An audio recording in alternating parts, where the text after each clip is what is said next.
Assalamualaikum warahmatullahi wabarakatuh. Hari ini Ibu akan menyampaikan materi tentang tema 1, subtema 2, pembelajaran 2 ya. Sebelumnya kita sudah banyak belajar tentang indahnya keberagaman budaya Indonesia. Bagaimana cara menjalin kebersamaan dalam keberagaman tersebut? Mari kita gali lebih jauh.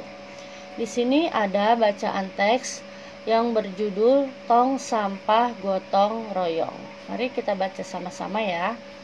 Ada yang berbeda setelah senam pada pagi pada hari Minggu ini. Warga berkumpul dengan berbagai peralatan dan perlengkapan di lapangan kampung.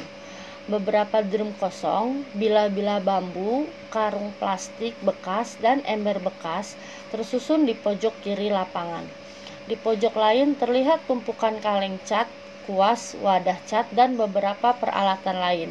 Apa yang akan dikerjakan oleh warga hari ini? Pada pagi hari, Pak Made dan keluarganya harus melakukan ibadah pagi terlebih dahulu di pura. Sementara itu, warga bekerja sejak pagi bergotong royong menyiapkan tempat sampah baru. Udin, Siti, dan Edo membantu Pak Ismail dan beberapa warga lain menganyam bila-bila bambu menjadi keranjang sampah. Keranjang ini akan menjadi tempat sampah kebun, seperti daun-daun kering, batang, dan buah yang berjatuhan di bawah pohon. Lani memilih untuk membantu warga yang memoleskan cat dasar putih pada ember dan drum bekas. Ada juga warga yang menambal lubang-lubang di karung-karung plastik bekas, agar nantinya bisa dipakai kembali menjadi tempat sampah kering. Kira-kira pukul 10, Pak Made, Dayu, dan keluarganya sudah kembali dari kegiatan ibadah. Tong-tong sampah baru siap dihias. Pak Made, Ibu Made, dan Dayu berkeliling membuat pola hiasan di tempat-tempat sampah baru. Lani turut membantu Dayu. Setelahnya, warga bergotong royong mengecat dan memperindah hiasan tempat sampah. Sebelum matahari meninggi, sudah ada 12 tempat sampah baru yang dihasilkan warga secara bergotong royong. Drum bekas, ember bekas, karung plastik, keranjang anyam sudah berubah menjadi tempat sampah yang cantik. Nah, pada bacaan di atas ini para warga sedang bergotong royong untuk mempercantik lingkungannya. Mereka bekerja sama untuk membuat drum-drum kosong menjadi bahan-bahan yang berguna ya. Mereka menggunakan bahan-bahan yang tidak berguna menjadi berguna ya. Mereka melakukannya secara bergotong royong. Walaupun mereka berbeda-beda agama, tetapi melakukannya tetap bersama-sama. Nah, apa itu kerjasama? Nah, kerjasama adalah usaha beberapa orang untuk mencapai tujuan bersama. Karena kerjasama dalam keberagaman merupakan sikap yang harus dikembangkan. Sikap tersebut akan semakin memupuk persatuan dan kesatuan. Apa manfaat kerjasama? Banyak manfaatnya. Untuk mempererat persaudaraan, untuk terciptanya kerukunan, persatuan, dan kesatuan, juga membuat pekerjaan yang berat menjadi ringan. Coba seandainya tadi dalam mengerjakan pekerjaan lingkungan, seandainya mereka mengerjakan sendiri-sendiri, pasti pekerjaannya akan terasa berat. Tapi kalau dilakukannya bersama-sama akan terasa ringan. Kerjasama dalam keberagaman merupakan sikap yang harus dikembangkan. Sikap tersebut akan semakin memupuk persatuan dan kesatuan. Jika setiap dari kita bekerja sama dengan baik, maka kebersamaan dalam keberagaman akan terus terjaga. Nah, keragaman budaya Indonesia juga terlihat dalam rumah adat. Rumah adat mencerminkan ciri khas suatu tempat. Mari amati rumah adat berikut. Ini ada 2 rumah adat ya. Nah, rumah adat yang satu mempunyai atap rumah adat yang berbentuk sudut lancip. Ya, sedangkan rumah adat yang satunya mempunyai sudut tumpul, ya. Ingatkah kamu tentang sudut? Nah, dua sinar garis yang memiliki titik pangkal yang sama akan membentuk suatu sudut. Titik pangkal yang sama itu disebut titik sudut, sedangkan dua sinar garis disebut kaki sudut. Contohnya seperti ini. Ibu ada bentuk sudut siku-siku. Ini bentuk sudut siku-siku. Yang ibu lingkari ini disebut titik pangkal yang disebut titik sudut, yaitu titik pangkal yang sama itu disebutnya titik sudut. Ini disebut titik sudut. Sedangkan ini yang ditunjuk dengan tanda panah, ini disebut dengan kaki sudut, yaitu dua sinar garis. Ada dua sinar garis ya, sinar A dan sinar garis A dan garis B. Ini disebutnya dengan kaki sudut. Nah, di sini ada jenis-jenis sudut. Sudut itu ada 3, sudut siku-siku, sudut lancip, sudut tumpul. Mungkin kamu sudah belajar ya waktu duduk di kelas 3 kemarin. Sekarang kita bahas satu persatu. Sudut siku-siku mempunyai besar sudut yaitu 90 derajat ya. Suatu sudut disebut sudut siku-siku jika kaki sudutnya tegak lurus, yaitu ukurannya adalah 90 derajat. Nah, ini bentuk sudut siku-siku. Besar sudut siku-siku itu pasti 90 derajat dan dia mempunyai dua kaki yang bentuknya tegak lurus ya. Yang kedua yaitu sudut lancip. Sudut lancip jika ukuran sudutnya lebih kecil dari sudut siku-siku, yaitu antara 0 dan 90 derajat. Sudut berikut adalah sudut lancip. Jadi sudut lancip itu mempunyai besar sudutnya kurang dari 90 derajat. Jadi kalau ada besar sudut yang kurang dari 90 derajat itu disebutnya sudut lancip ya, seperti ini. Yang ketiga, sudut tumpul. Sudut tumpul jika ukuran sudutnya lebih besar dari sudut siku-siku, yaitu antara 90 dan 180 derajat. Sudut berikut adalah sudut tumpul ya. Nih, sudut tumpul mempunyai besar sudut lebih dari 90 derajat, itu disebut dengan sudut tumpul ya. Nah, sudut siku-siku besarnya 90, sudut lancip kurang dari 90, sudut tumpul lebih dari 90. Nah,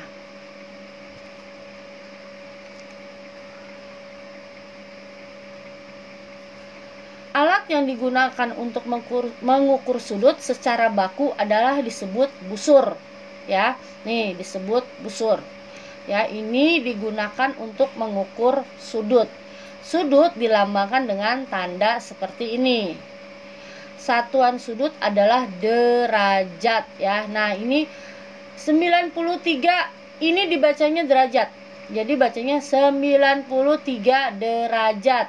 110 derajat, 135 derajat, 157 derajat ya. Satuan pada sudut itu disebutnya derajat ya. Untuk mengukur sudut secara lebih akurat, mulai sekarang kamu dapat menggunakan busur. Nah, ini disebut busur ya. Alat untuk mengukur sudut disebutnya busur. Nah, sekarang kita lihat di sini.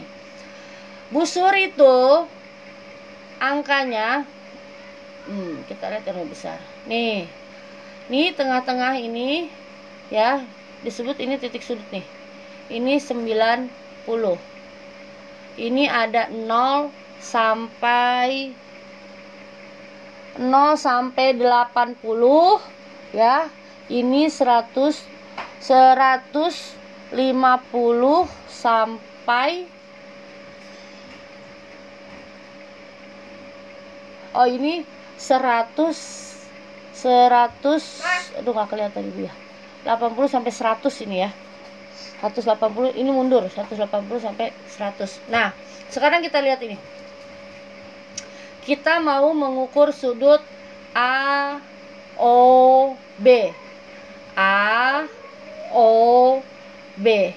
Ini disebut dengan titik sudut ya.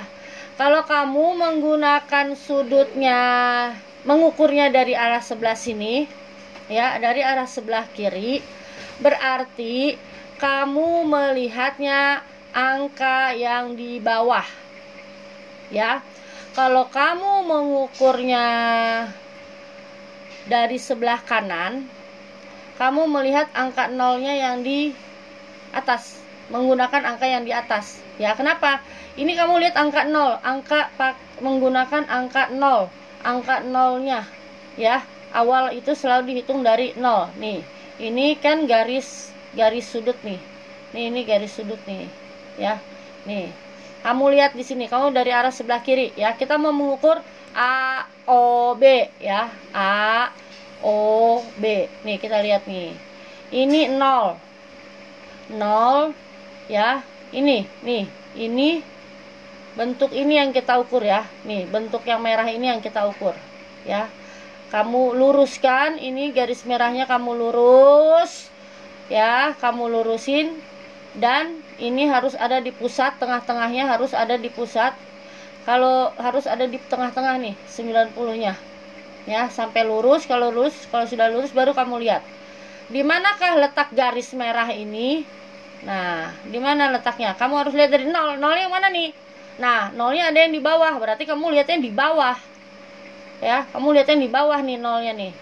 Lihat, ini ada di tengah-tengah. Ini kan 0, 10, 20, 30, 40.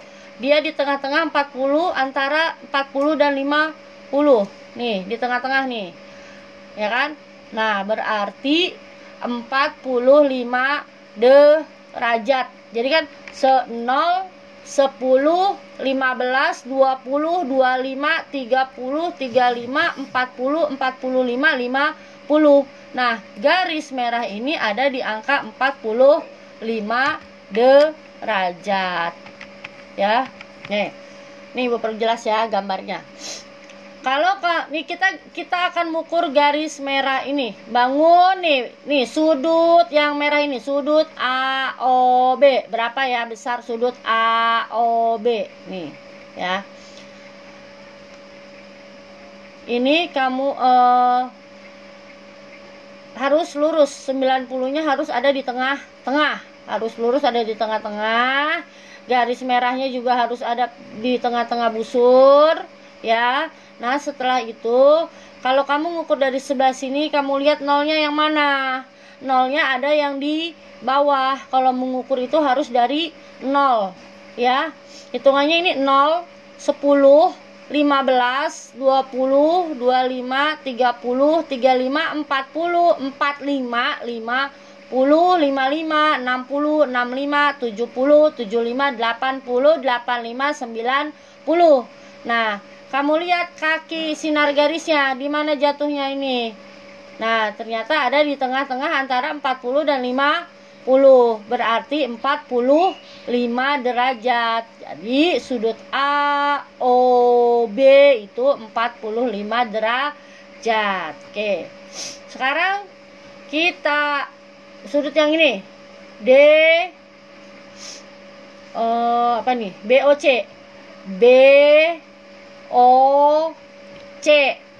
BOC, ya. Sama seperti tadi. Pusatkan sudutnya di tengah-tengah nih, ya. Lalu kamu pakai yang dari sebelah sini, yang sebelah kiri. Lihat nolnya, pakai yang dari 0, Kita lihat BOC, ya. BOC. Oke, BOC juga sama nih. Lihat berapa, ngitungnya dari sini.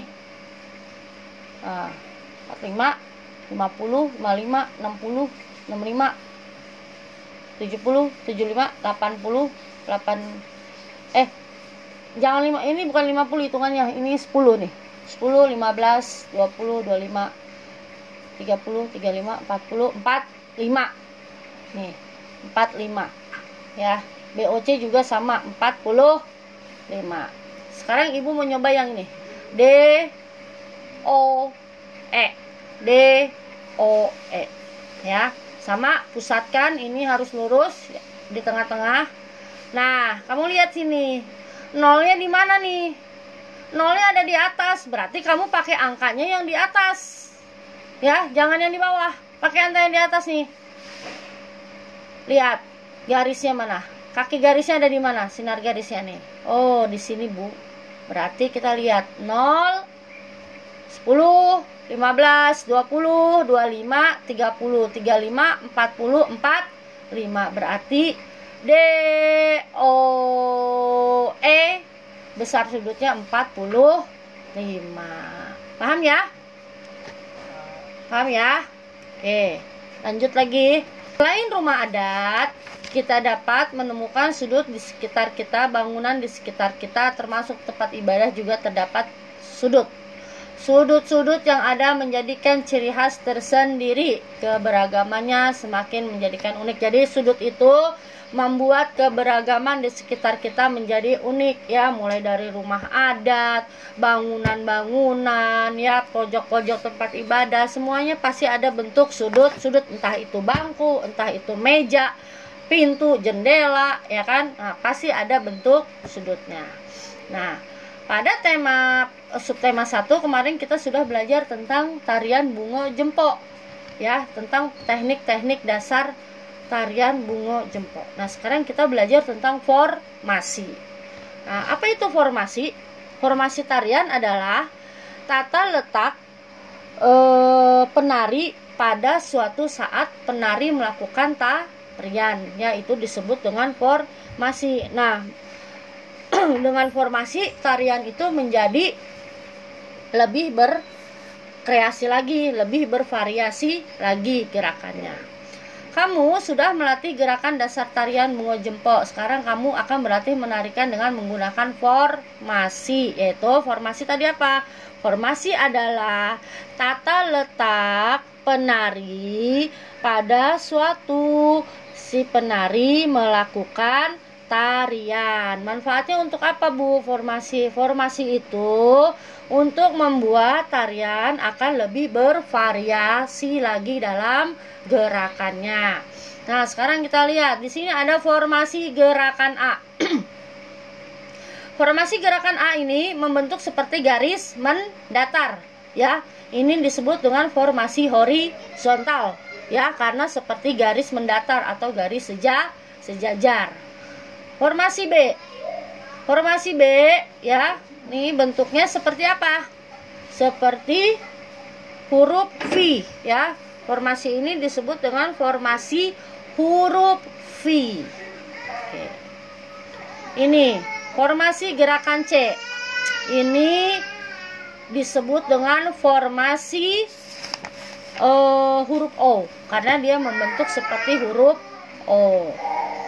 Nah, ini formasi gerakan D disebut formasi zigzag, ya. Ini disebut formasi zigzag, ya. Nah, ini bentuk-bentuk dari formasi pada tarian bungo jempol.